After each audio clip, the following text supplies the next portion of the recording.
बहुत समय पहले की बात है कि जब कुमारी माँ की दो बेटियाँ यह हुआ तो उन्होंने हश्र के साथ घर वालों ने उसे घर से बाहर निकाल दिया और वे सभी कहने लगे कि सुनो मेरी बात, ये कुमारी लड़की के दो बेटियाँ कैसे हो गईं?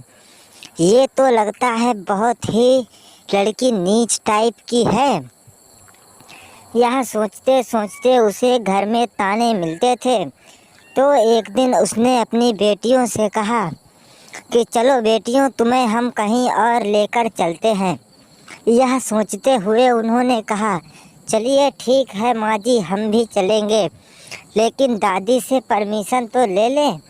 यह सोचते हुए जैसे ही दादी से पूछने के लिए गए तो दादी ने कहा, अरे बेटी, तुम कहाँ जाओगी? यह सोचते हुए कहने लगती है, माँ जी मैं कहीं भी जाऊँ आपसे तो क्या, आपने तो मुझे घर से धक्के मारकर निकाल ही दिया है और अब तो मुझे जाना ही पड़ेगा क्योंकि मेरी दो बेटियाँ हैं।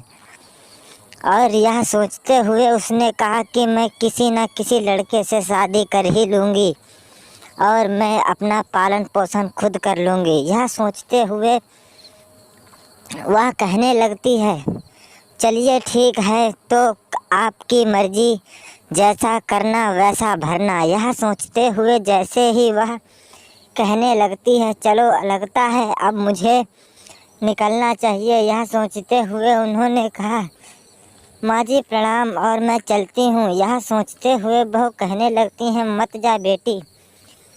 लेकिन उसने एक गांव में लड़का भी ढूंढ रखा था जिससे वह शादी करने वाली थी। तो किसान और उसके पिता आए और कहने लगे, किसान यह बेटा तुम्हारा है? किसान कहता है हाँ। उसमें लड़ाई होने लगती है लेकिन किसान फिर भी उन्हें समझाता है कि लड़ो मत, लगता है तुम्हारी बेटी हमारे बेटे से शादी करना चाहती है, तो हम इनकी शादी मिलकर करा देते हैं और ये हंसी खुशी रहने लगेंगे। यह सोचते हुए किसान के बेटे ने कहा, ठीक है, मैं इसी से शादी कर लूँगा और इसकी दो बेटियां भी हैं, कोई बात नहीं, मैं शादी करने के लिए तैयार हूँ। यह सोचते हुए माँ बोलती है कि हाँ, मैं भी शादी करने के लिए तैयार हूँ, चाहे कुछ भी हो जाए।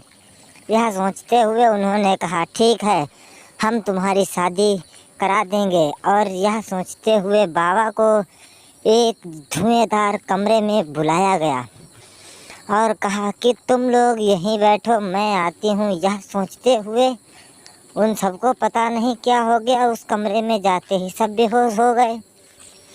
और सभी करते तो क्या करते, बाबा खड़े खड़े यह सब देख रहे थे और उन्होंने कहा, सभी लोग हमारे सामने प्रकट हो।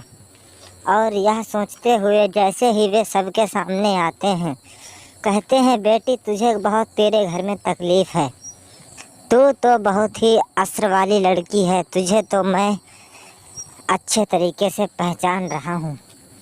यह सोचते हुए वह तो कहती है, बाबा आप ही मेरी कुछ मदद कर सकते हो, मेरी दो बेटियां हैं। यह सोचते हुए बाबा ने अपने मंत्र से उन्हें बांध दिया और कहा, अब तुम यहीं रहो और हमारी कुटिया में ही अपना जीवन व्यतीत करो।